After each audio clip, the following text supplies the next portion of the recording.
Welcome to another episode of the Fantasy Rabbit Hole podcast. I am your host, CSD Fantasy.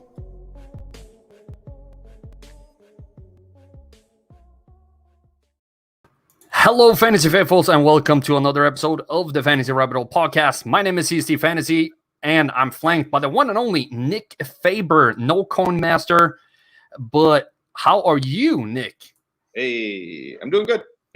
Can't wait for another exciting show here of the Fantasy Football Rabbit Hole. So I'm definitely excited, and everything is going great at home. So can't complain. Got some Hennessy tonight. Instead of beer, we are not sponsored by Hennessy, but if you do want to sponsor us Hennessy, you can reach me at csdfantasy@gmail.com. Yes. If that's something that you're looking into. We were talking earlier, if people are whiskey and cognac, bourbon drinkers in the chat, let us know if you prefer cheap whiskey or really expensive whiskey. I'm a cheap drinker. My sense of smell is terrible, so it all tastes the same to me. And I feel like we both can bond over this, Nick. Yes, I am right there with you. I'm just give me some Black Velvet, Canada House all day. Those are my go-tos. Just the cheaper the better, in my opinion. Cheaper the better in my wallet too. That's right. Big reasons. So I don't know if this is a universal commercial, but I'm going to bring it up here. It is super strange. Grant is a whiskey back home. Have you heard of that one? Not off the top of my head, no. So it has like a triangular bottle-ish shape, like this, almost like when Des does like the hands. Okay. And the commercial is somebody like they're out playing like rugby football out in the snow, and they're like, "Oh, it's too much snow, we can't play." And they're like, "Okay, let's go inside. Like, what can we do?" And one guy's like, "Let me put a basket up here," and they start playing basketball. And like, Grants, think from a different angle. And it's supposed to be like, oh, this is how basketball was invented, and they're like trying to tie it in with this whiskey. And I'm like, how did you make that connection? That's a little bit of a stretch, if you ask me. But hey, I mean, at these days, these commercials, you got to do whatever you can to grab someone's eye, because you're gonna be out of a job real quick if that commercial falls flat. And you remembered it, you know what I mean? Like, yeah. And I started drinking it like 10 years after too, because I was a kid when this was playing. And I'm like, is that how basketball was invented? By some people drinking whiskey? And then, like, who knew? Whiskey played such an integral part in so many sports. In so many sports. I wonder if it played a role in the news this weekend, if somebody have been celebrating a little bit, because I think we should hit that right away.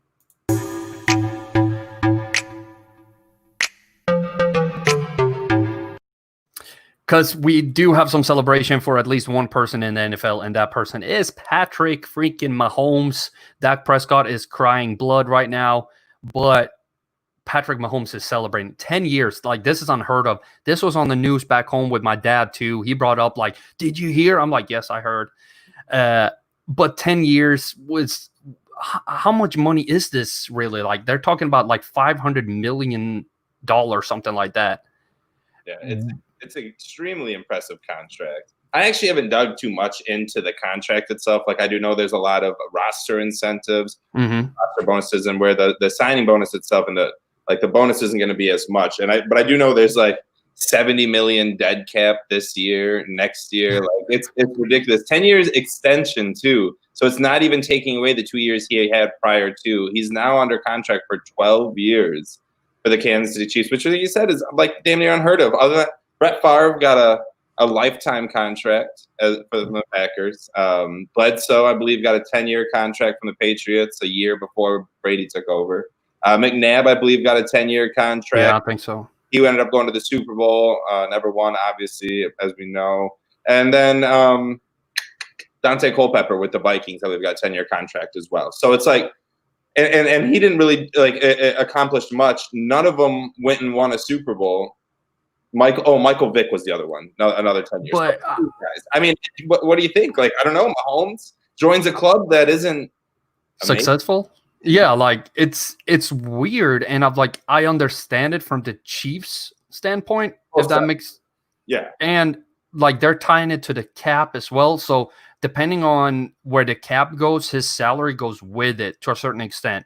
So if the cap goes up, his salary goes up. If it goes down, which is most likely will next year, it will go down. I don't know when that cap tie-in starts working, but it's interesting for fantasy for me because it's like, okay, you have Travis Kelce, you have Sammy Watkins, you have Tyreek Hill, you have all these skill position players, but now you can kind of like, I got like Mecole Hardman in Dynasty. You can just sit on him and be like, okay, yeah, like he's going to have Mahomes for forever now. If you assume that Hardman is just a little bit successful, it's going to be insane. And you can start every year when the Chiefs draft a wide receiver, you can feel pretty confident as long as Mahomes is healthy that you should just pick up in Dynasty one Chiefs receiver every year.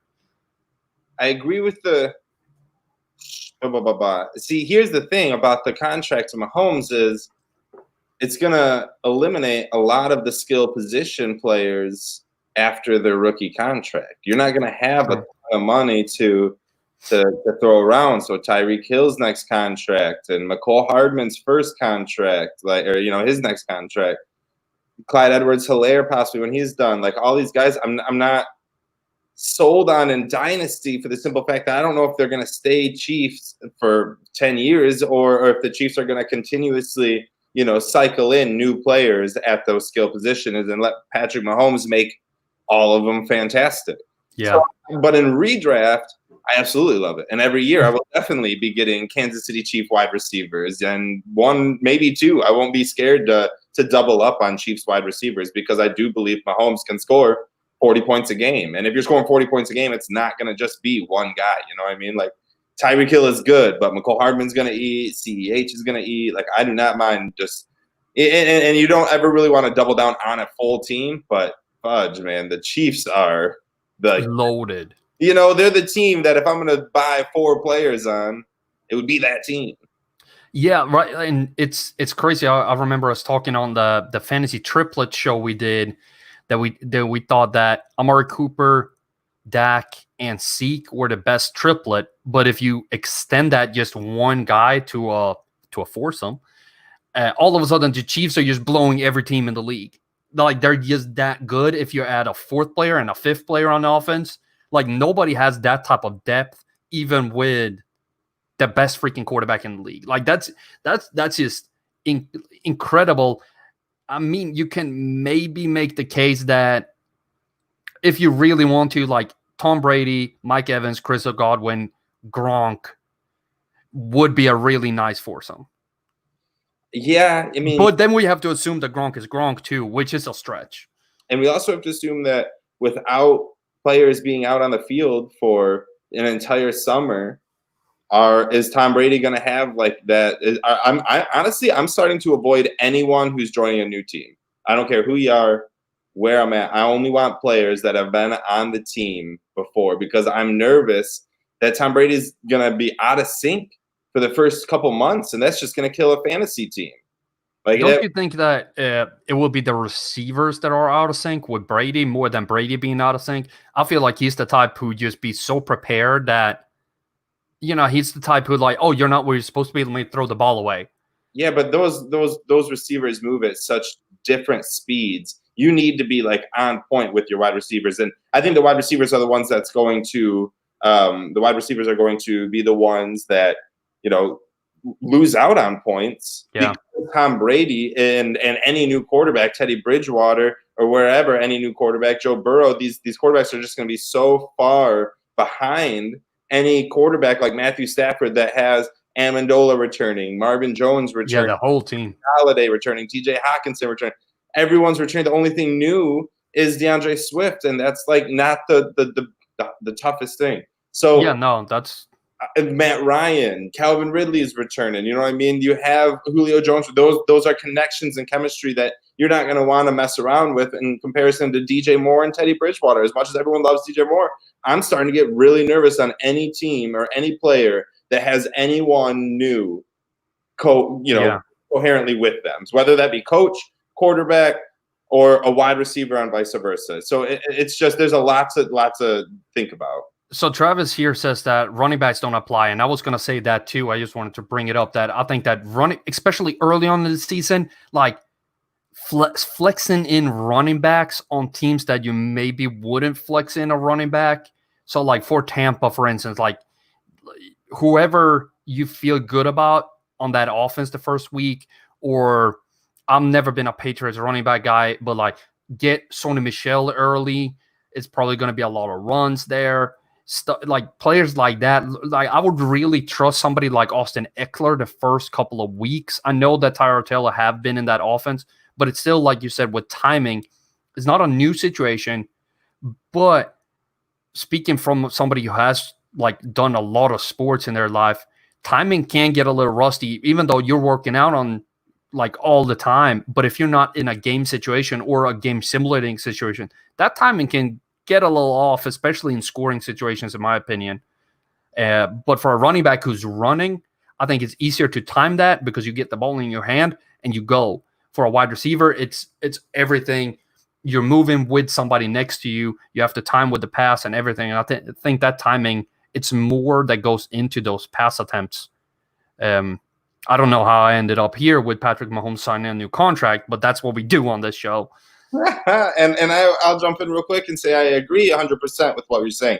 It's all of the reasons that you just listed, that throwing the football is harder, and it affects you more when you have a new teammate, be it throwing it or catching it, than it is just like the running back position. Now, obviously nowadays the running backs catch a lot more balls from the quarterbacks than they used to, so there is still a factor of chemistry that comes into it.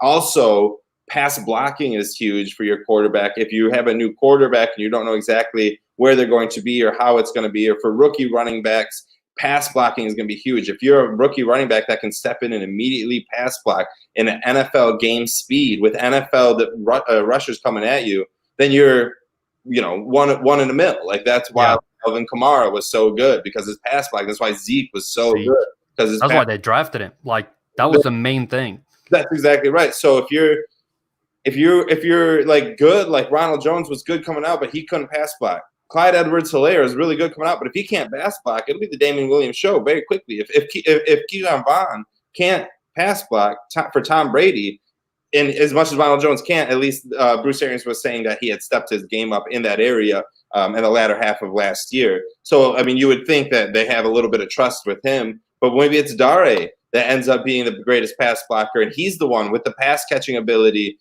in Tampa Bay, and he becomes successful. Like, it's all about pass blocking, and for a new running back, there are still hurdles to overcome. Not as many, and I don't think it's as as relevant when it comes to fantasy, because you will still get touches. But if you don't get playing time because you can't pass block on third down, then you're not going to get those PPR points, and then it's just going to go to someone else, and you're going to be stuck, floating without a paddle. Especially with older immobile quarterbacks like Phillip Rivers, Tom Brady. I mean, I'm not calling Tom Brady immobile. He does his thing when he steps up in the pocket, but he's not like mobile. No, so if you can't pass block for him, that's huge.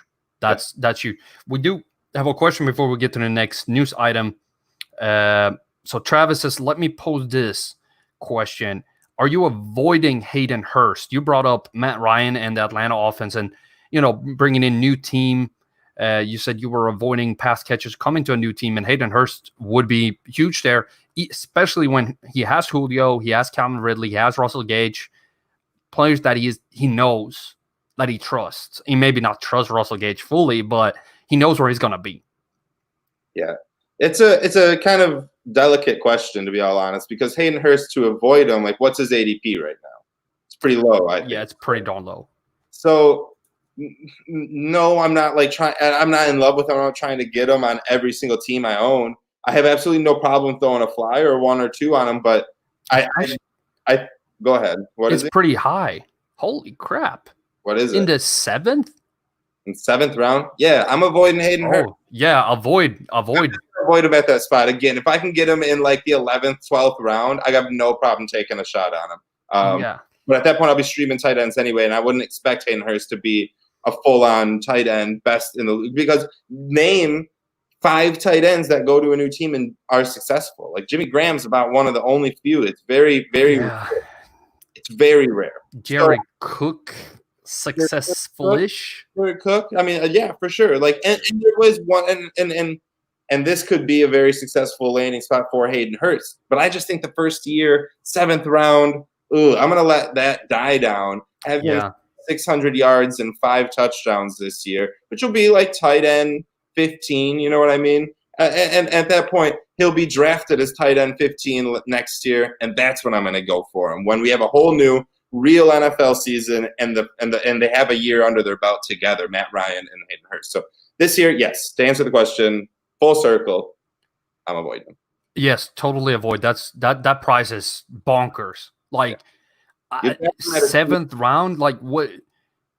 Who is drafting him in the 7th round over somebody like freaking Jarvis Landry, like Debo, Tyler Boyd, Deontay Johnson, Will Fuller, like Marvin Jones, Emmanuel Sanders? Like I can go on like this. It's freaking. If you're doing that, you're shooting yourself in the foot. Yeah, and I think you're shooting yourself in the foot when you go out drafting players that are on a new team. Yeah, just in general. Even though, like, I like DeAndre Hopkins, I think he fits super well with the Cliff Kingsbury offense.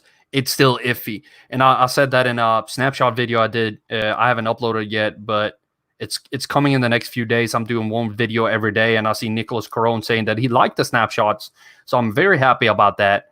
But DeAndre Hopkins fits very well with the offense, but I can't give him a higher draft grade because he's on a new team. Like it just can't happen, especially with what's going on today. And like other players will be on new teams, and one of them might be freaking Raheem Mostert. And that came out today. Like he wants a new contract. He's being played like a freaking special teamer right now, and he's basically asked for a new contract, and they're like, no, you're fine.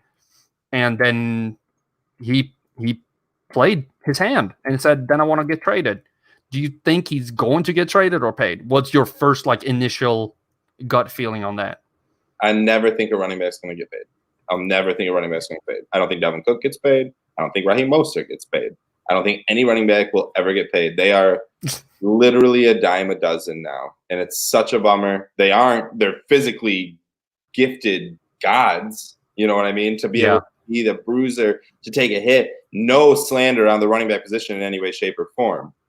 But the running back position in the NFL eyes is obsolete. It's gone. There is no vision for the running backs.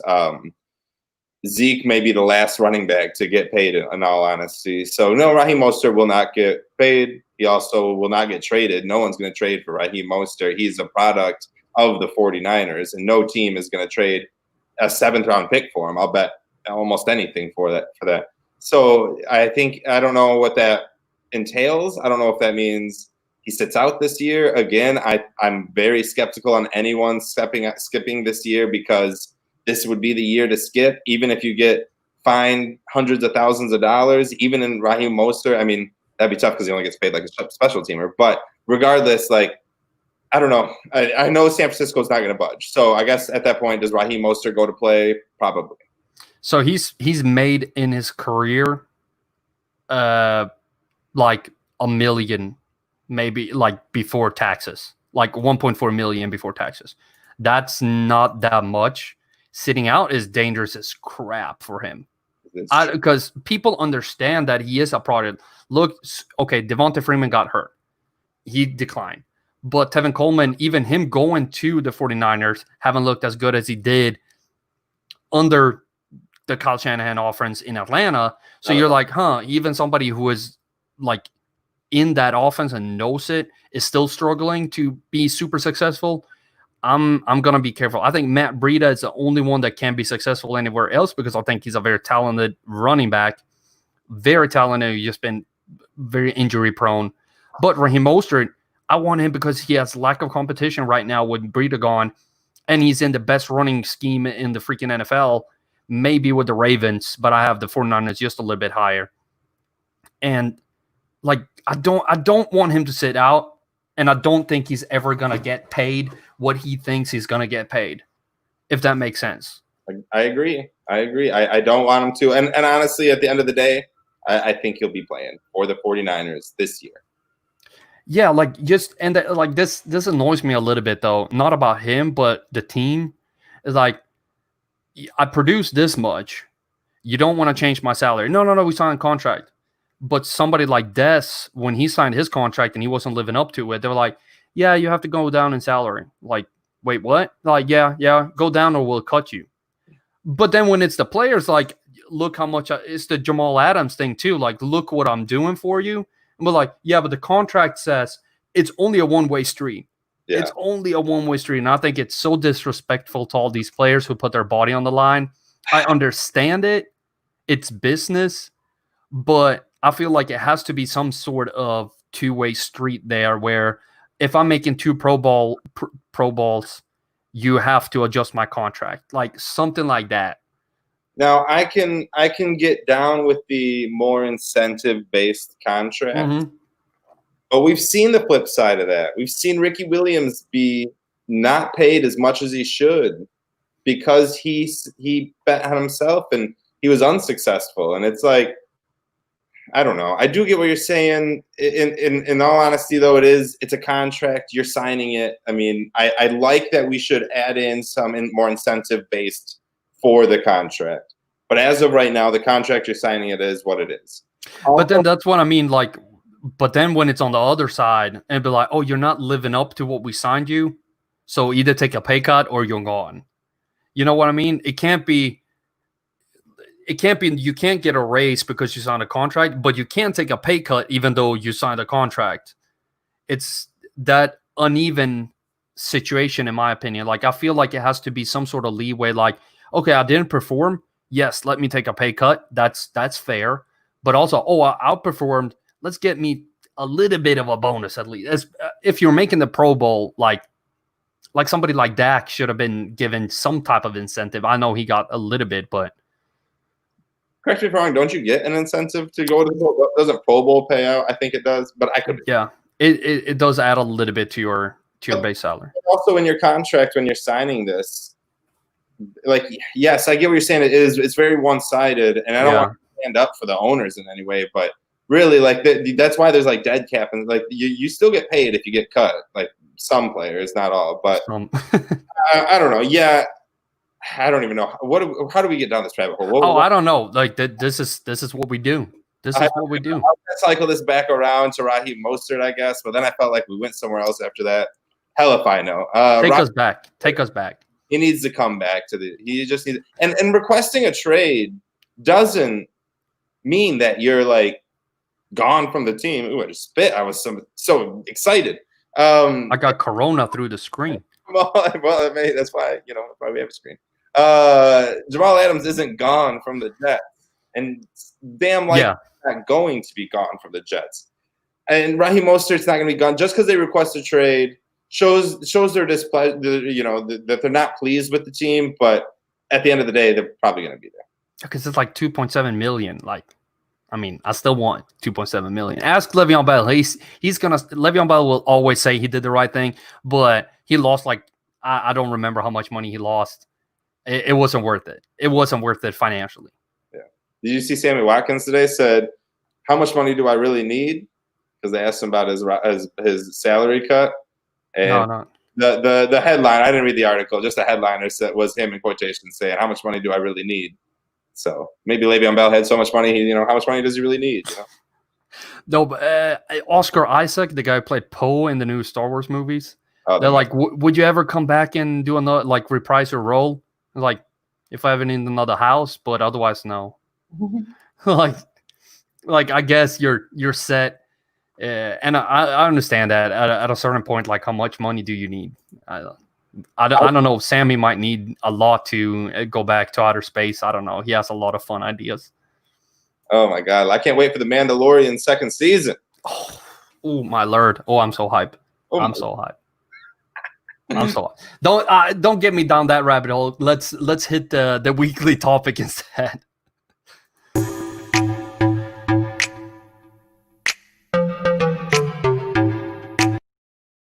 The weekly topic, and we're actually hitting the weekly topic before the 25-minute mark. This might be some type of record. Like, this is So does this explain basically like when Matt's here, he's the reason that we don't get to the weekly topic till the final 5 minutes? I think so, because he starts like, which is the best DiCaprio quotation, or why? Carl, tell me about soccer. What's the best Leo quotation? It has to be, I'm the king of the world. Has to be, right? Yeah.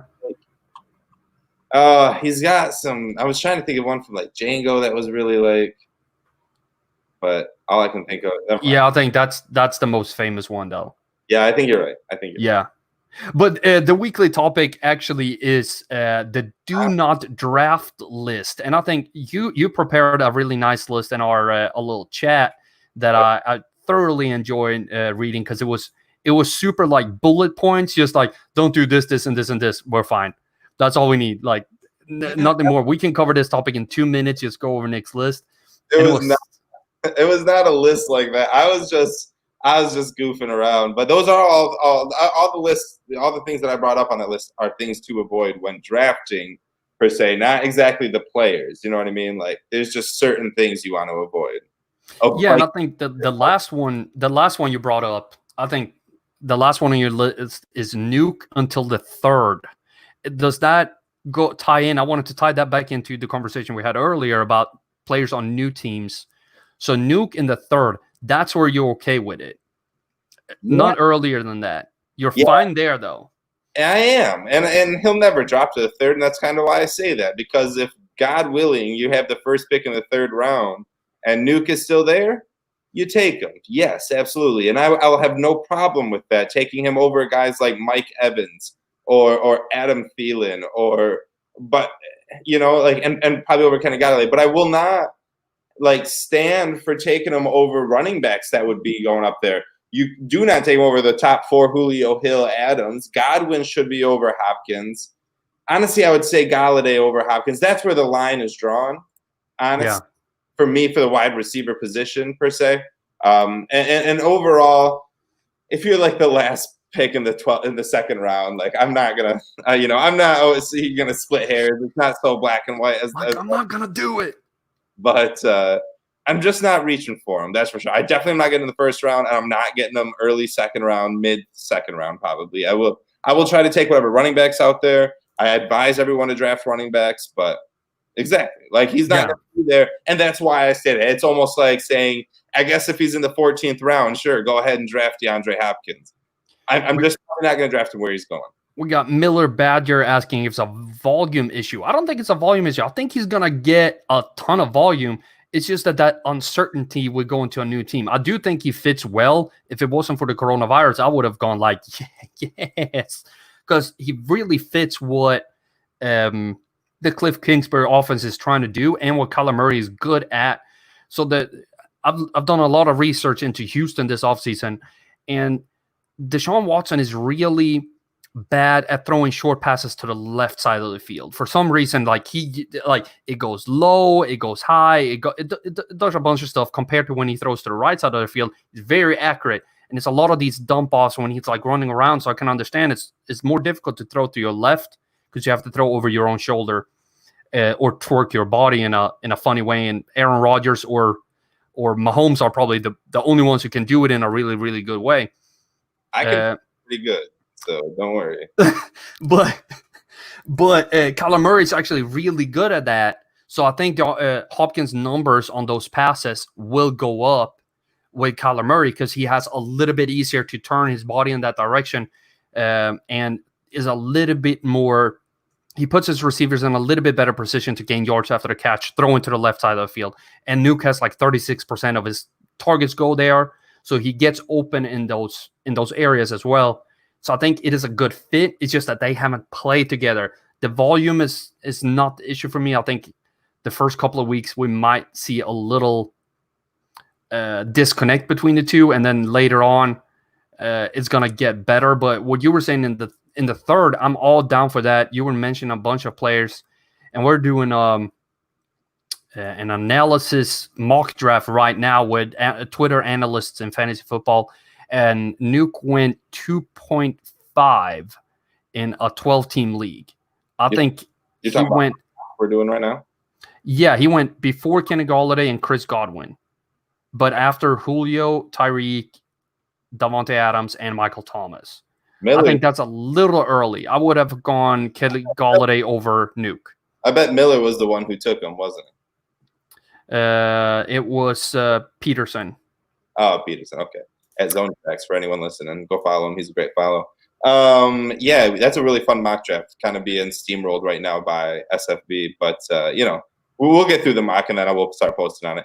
Nukes, fine, right? Like it's great. I just think what we're doing right now is drafting him at a ceiling, and I'm not going to draft a wide receiver at a ceiling on a new team. I don't care if it's coronavirus or not. I wasn't going to draft OBJ in the first round or early second round last. Yeah. I'm not going to draft Nuke this year. I think he's talented as all. I think he's more talented than OBJ. I think he's very good. He's going to fit this team unbelievably well, as my co-host Carl was saying. But all in all, it might be the year for Christian Kirk to kind of break out. And Nuke might be waiting until next year. And it's the same thing with Hayden Hurst. Next year, I'll have Hayden Hurst. I'll have DeAndre Hopkins. I'll have no problem getting them because you won't be drafting them at their ceiling. Juju Smith-Schuster is not being drafted at his ceiling right now. He was last year. It's like you always think about the team coming up rather than like what he did. Like Nuke's great, but you have, in my opinion, you always got to think about the situation. And going to a new team for me just kills it for me 100%. What up, Melo? Yeah, no, I'm totally with you, and I like what you said there about not drafting for ceiling and like that sort of gamble move. And I think that ties into another point you made. So there's two ones here that I really think are funny. So anyone on the Chargers and Cam. So Cam, I totally like. I'm not touching Cam. Like even if he's like, 16th round, draft Cam Newton. No, like why would I do that? I understand it from a football angle. I think it's a great move for football. I understand why they did it, but I don't think it's like the ones who gets a bump up is Julian Edelman and Sony Michel, not Cam.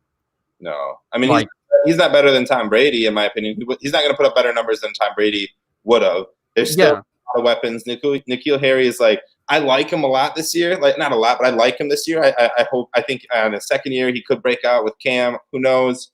But I'm not buying Cam in any way, shape, or form. He will never be on any of my team. Superflex. I mean, yeah, for sure. Cam's going to be drafted, so let's change this topic to Superflex, right? Let's get out of just one quarterback because he's just not going to be drafted in one quarterback. Yeah. Hurrah, good for him. I don't know, but let's go to Superflex. So Superflex. Like right now, I do have them. Like, who would you rather have, Cam Newton or Baker Mayfield? Oh, Baker. Okay, Daniel Jones, Cam Newton. I'm impressed with Daniel Jones, but picking a Giants quarterback that just hurts myself.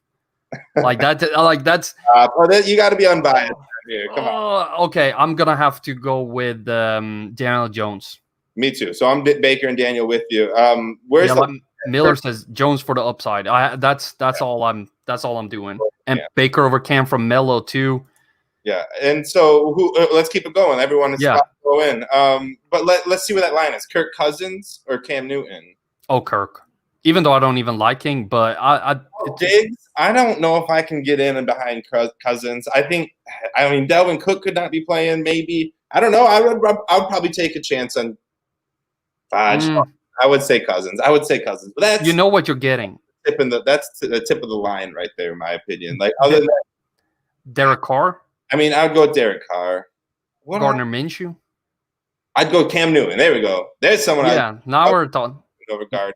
The only big thing is, again, I would never draft him. Even in Superflex, I probably would go Gardner because I'm not drafting a player that's on a new team. I'm not doing it. I'm not. Especially a high-end player. So I'm just not going to have Cam Newton. I would probably go down the line and get like Sam Darnold in front of him. I would get anyone but like Teddy Bridgewater, Joe Burrow, any new starting. He's the best of the new starting quarterbacks. And if I had to take him, I would. But given any opportunity other than that, I'd probably go with Tyrod Taylor. Oh, I don't know. I was gonna bring it up, but then you have your next point is week one. So like don't draft any Chargers is your next point. I did that more for Matt, and he's not even. But. And the funny part is, so I was making the thumbnail for this episode, and I'm like, who? Now I'm spitting at you. Who can I put as the thumbnail, like poster boy for do not draft? And I'm like, probably somebody on the Chargers. And then like Tyrod Taylor, no, I don't have a good picture of him. Like Mike Williams, because I've never liked him. I've never drafted Mike Williams. I think he's so like boomer bust. Then you add a quarterback who's, average, at least, like that's his ceiling is average. True. So then, like, are you going to have an average quarterback? That's his ceiling with a guy who's boom or bust. He was boom or bust with freaking Phillip Rivers. What do you think he's going to be? He's definitely going to be bust and bust-ish. Like he's. Yeah, I agree. Like, go ahead.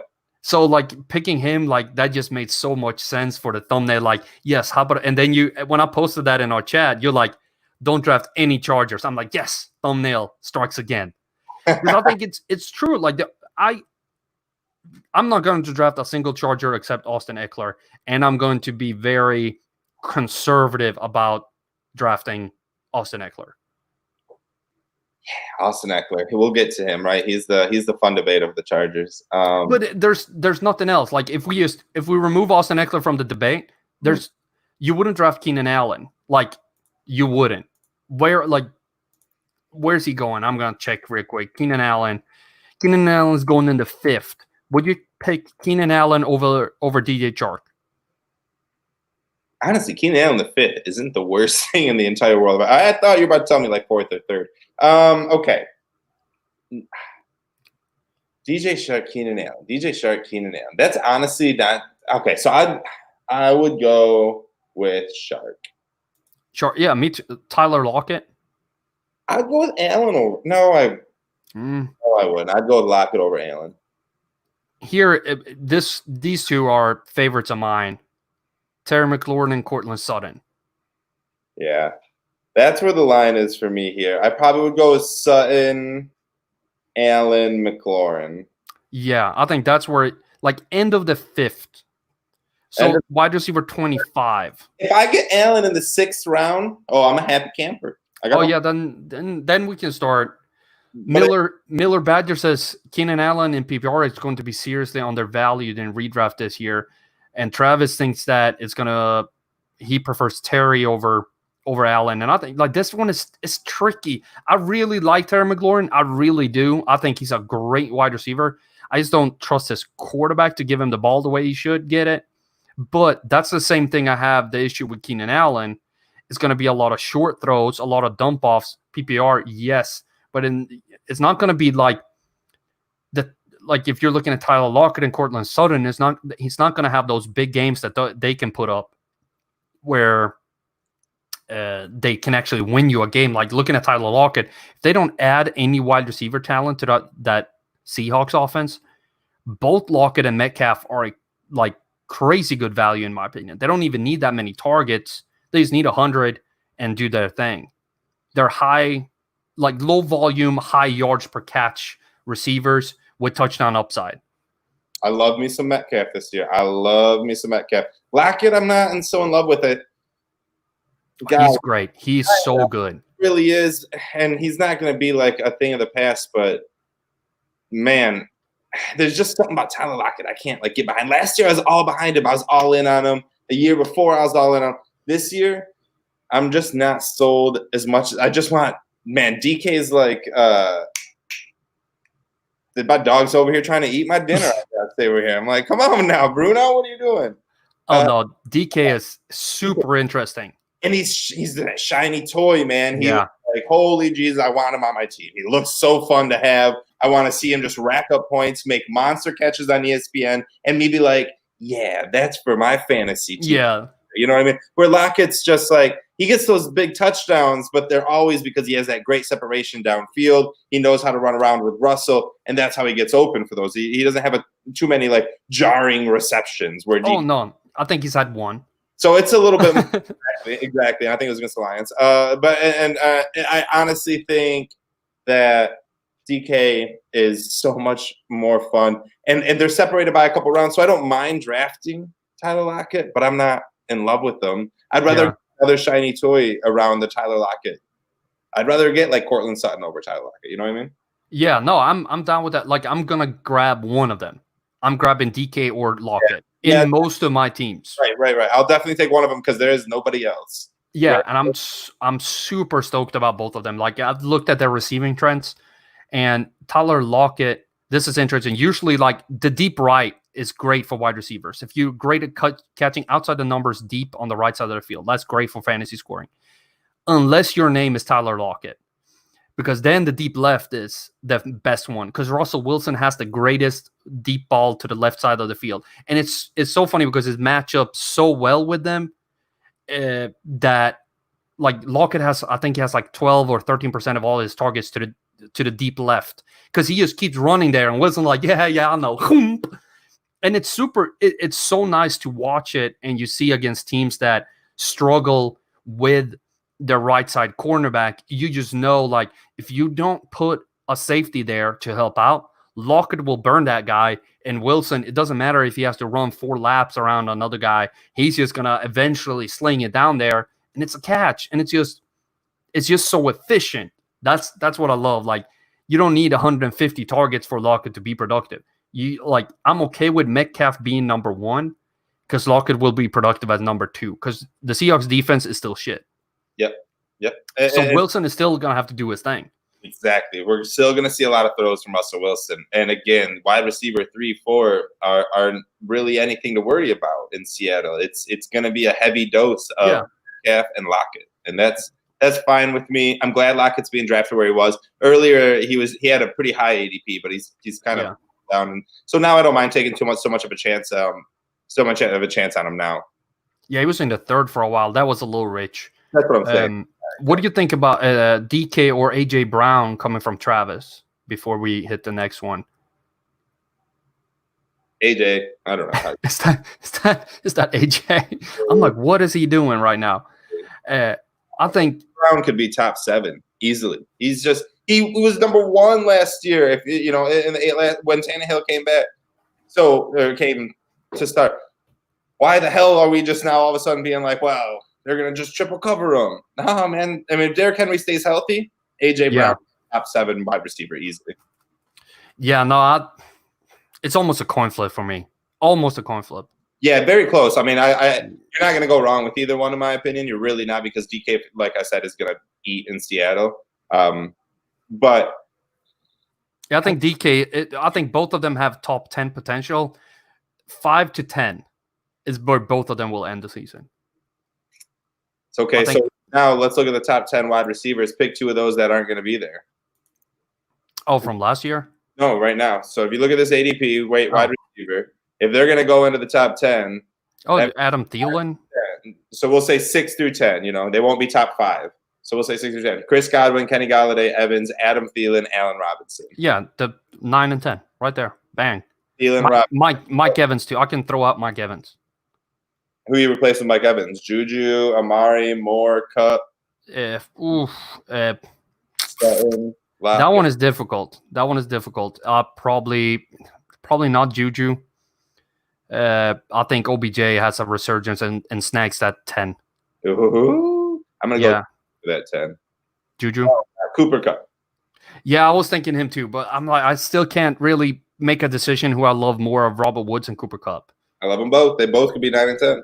Yeah, those are the ones I thought. I'm like, oh, let me just say OBJ instead, because they're probably going to be 11 and 12 then. Behind him. Exactly. Yeah. But other people we don't want to draft, and I think you put up 2 really interesting ones here with the tight end position: Arizona tight end and Green Bay tight end. I would like to add another one, but like that usually should be on this list, and it's Tampa Bay tight end. It should have been. I agree with that. Especially with even better yet, other than Tampa Bay tight end, Bruce Arians tight end. Yeah, that I'm totally blanked on his name, honestly. Any Bruce Arians tight end should definitely not be drafted. So, a la Rob Gronkowski, OJ Howard, Cameron Brate. Green Bay tight end, Aaron Rodgers had one year with like a tight end, Jared Cook. I'm pretty sure it meant, as the Afro mentioned, Jared Cook. And then Arizona tight end. There's just they don't exist, and they're not gonna this year. So don't draft them. I don't know. Again, they were just goofy ones. Like, just don't get tricked by Jay Sternberg this year. Don't be like, well, yeah. It's like he's not. He's gonna be a tight end 20 and have 2, maybe 3 weeks where he's gonna catch a touchdown and 40+ yards. That will play in tight ends, and if you're playing in tight end premium leagues, they'll play, but he's gonna have multiple weeks with 20 yards and 2 receptions. And it's I'll rather just like we're doing this this mock draft. I'm almost on the clock. Miller Badger, if you're still in the stream, you are on the clock. Miller. I've been doing this over and over again, and I went with Travis Kelce in round 2. It just feels so right to go with a tight end early this year. It just feels good. That's what I've been saying. I've been preaching it. I'm on the Mark Andrews in the 3rd round train. I've been trying to stack up on running backs, get my tight end, and then go receivers for 4, 5, 6. Come back to running back-ish. You know what I mean? And start playing around. That's how I've been doing a lot of mocks. It's been an interesting way to go about it. I've been getting a lot of the same guys, and I've been trying to play around with just getting wide receivers first, then tight end. But getting that tight end is almost vital, I think, this year, whether it be Andrews, Kittle, or Kelce. I think they're all going to be very successful. You can take the chance. I do think T.J. Hockenson, Noah Fant, Tyler Higbee can all be pretty damn successful. But after that, it's really just a freaking crapshoot. Yeah. All those guys are crapshoots. Like, you're expecting Hockenson and Fant just to really step up, and hopefully they can. Jonnu Smith is another one that people are hoping to. All these are crapshoots. You just, with those top 3, barring any injury, they're going to be extremely successful because they have such a vital position of their team. You know what I mean? Like, Marquise Brown and who?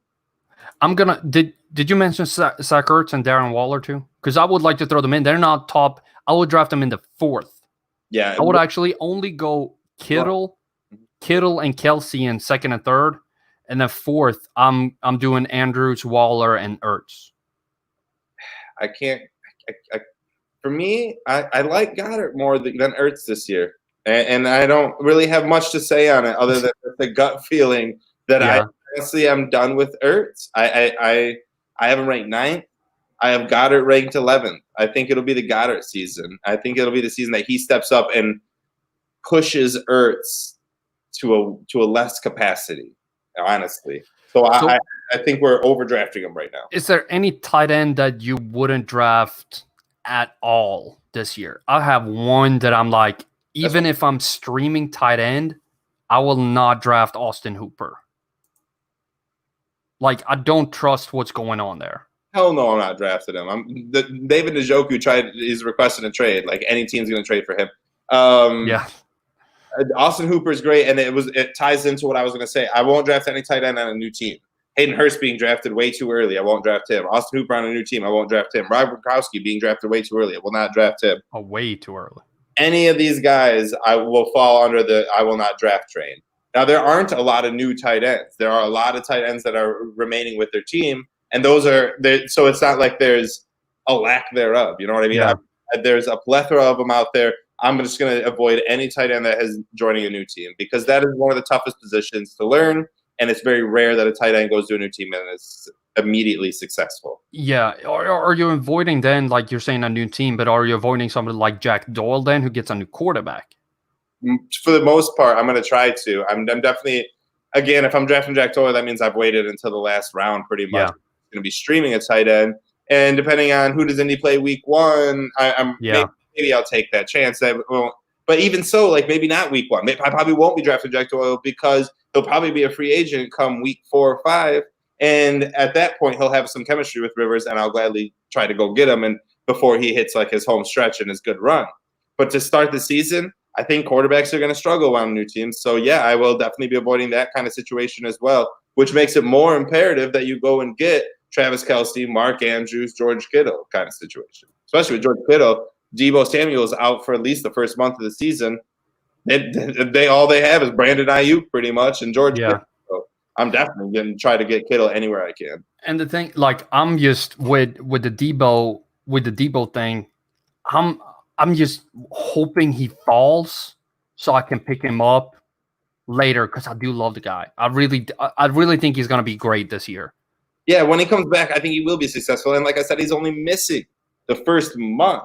That's not good. And so if you can fall, I have no problem trying to snag him and just keeping him on IR. Yeah, still. that's and you can put him on IR. It's not even like you have to keep him on a bench unless you don't have an IR, which I think a lot of leagues this year are adding a couple IR spots, as is the NFL on practice squad and stuff, because you don't know what's going to be happening. You know what I mean? You might have 6 players on Corona by week 5. Who knows? You know what I mean? Like, I bet the NFL is just shut down, but I don't know. So I'm adding a couple IR spots to my fantasy leagues, and I think a lot of other people are too. I think I do have some interesting takes on the Corona situation because I don't think it's gonna break out that bad if there's a good plan for it. Because like European soccer has been going on now, and they're playing games every 4 days, and there's no cases being reported amongst the soccer players. So why did the MLB, like the Atlanta Braves, had like 3 cases when they opened up a week and a half, and you're like, wait, what are we doing? But anyway, I can go on with that one.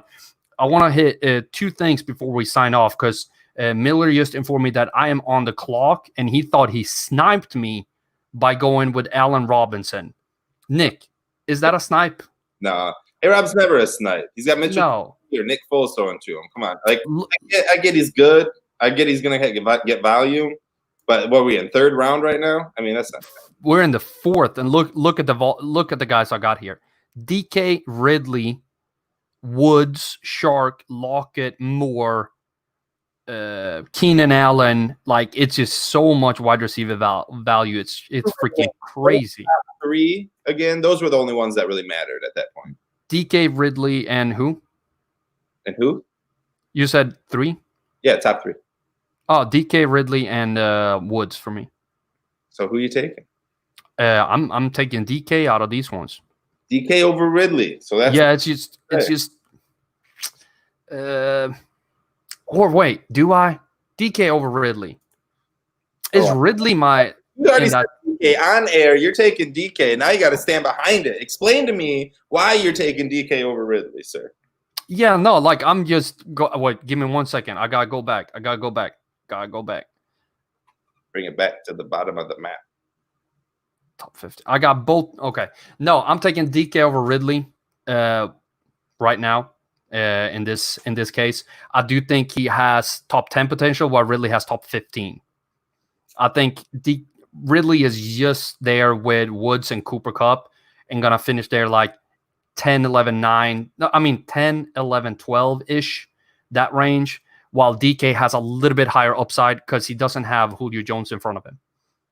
So it has more to do with Julio than anything.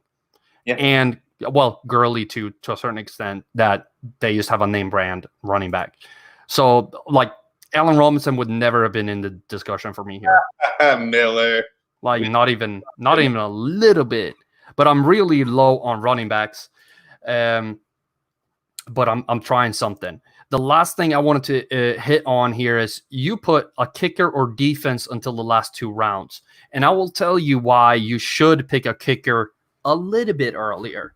Just a little bit earlier. If we're doing a 16-round draft, yeah, get up and walk away. If we're doing a 16-round draft, if you just pick a kicker in round 14, you can have Will Lutz or Robbie Gould.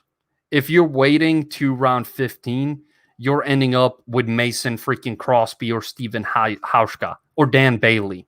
All right, next or up. Jake Elliott. Like, no one cares about kickers, Carl. People do, and they should just spend 20 minutes. Everyone in the chat right now, are we caring about this right now? Is this even worthwhile? Let's keep talking about some of the players we won't draft this year. What kicker aren't you drafting? Miller agrees. Who cares about kickers? So it's 2 against 1. Come on, Travis, Mello, give me some love. Give me some love. Somebody needs to care about No one. They're. It's just like standard, man. Like in next year, I'm going to be making fun of you for even having a kicker in your league. It's going to be very goofy. Like kickers are obsolete. They don't. Defenses are right on the verge of it. Like they don't need to be there. This needs to be a skill position. If anything, let's add some offensive line fantasy fucking stuff. He's going to tie in soccer to kickers. I'm out. No. Like I did no. The tie-in with kickers is that Nick just hates kickers and defenses. And I think if you're playing in a league with kickers, spend 20 minutes on it and get the best kicker. Like because nobody knows. Draft Kenny Stills in the 14th round while you draft Will Lutz. And you tell me how many games Will Lutz wins you when I have Kenny Stills winning me game after game. When is Kenny Stills winning you game after game? When Brandon Cooks doesn't come to play because he's on a new team. And we're going to see Deshaun Watson with Will Fuller's one leg running around. He's not going to be doing nothing. So it's David Johnson on a new team. It's all Kenny Stills, baby. It's going to be the Kenny Stills show, and you can draft in the 14th round. But if you wait to the 15th round, you could be gone. So don't draft a kicker until round 15. Don't draft a defense till round 15. Don't draft a kicker till round 16. In that order, that is not a negotiable order. Do not draft your kicker over your defense.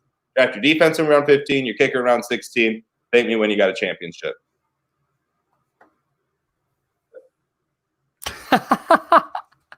I wish we were done with that show. That'd been a great way to end the show. Yeah, yes, like thank you for that. We're no longer going to be doing the Fantasy Rabbit Hole podcast because we have dissolved our friendship. No,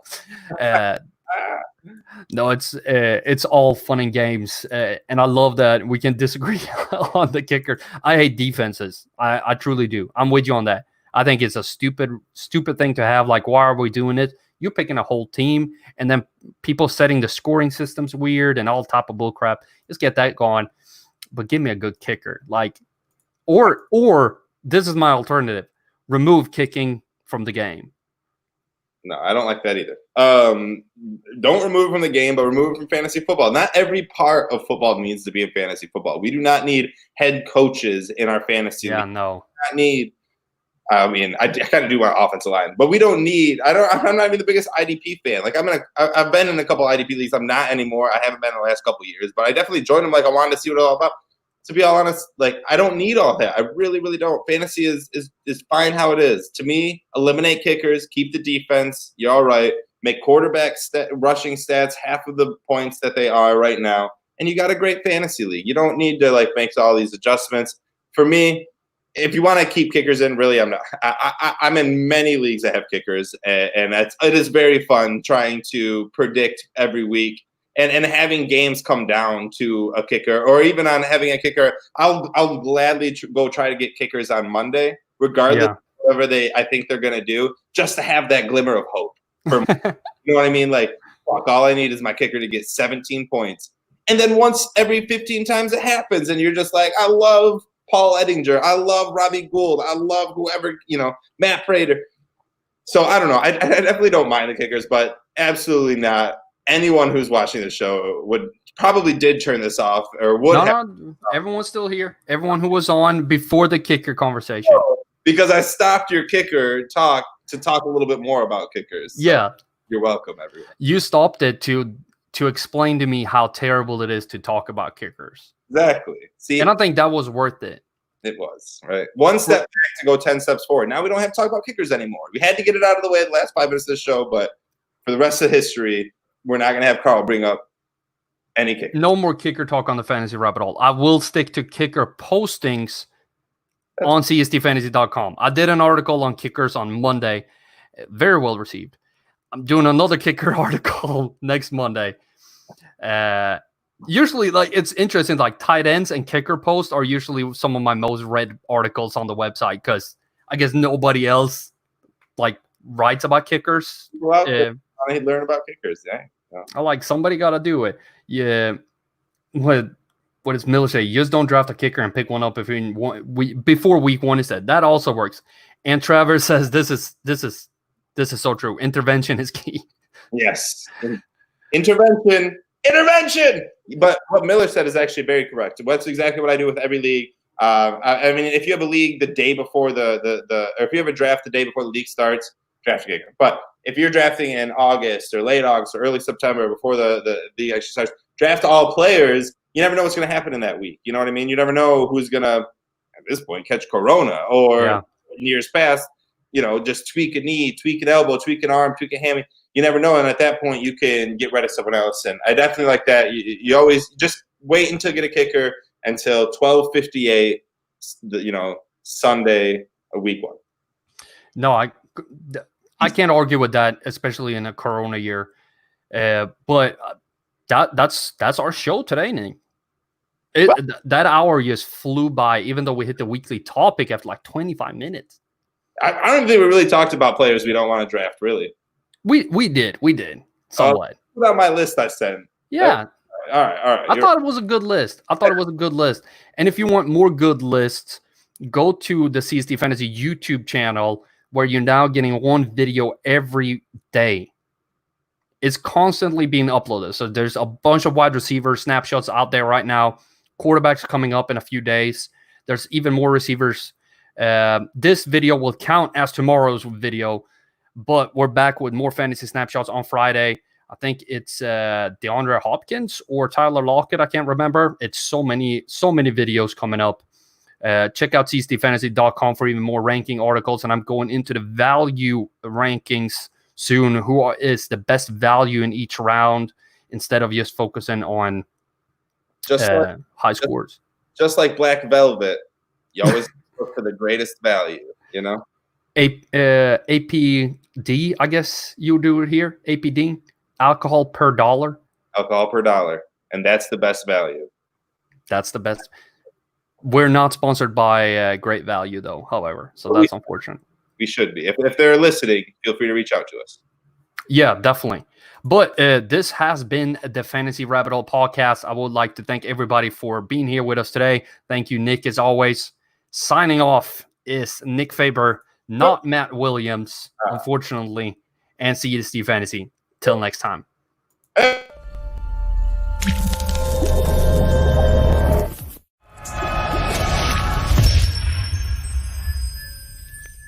That was the show, and it just ended.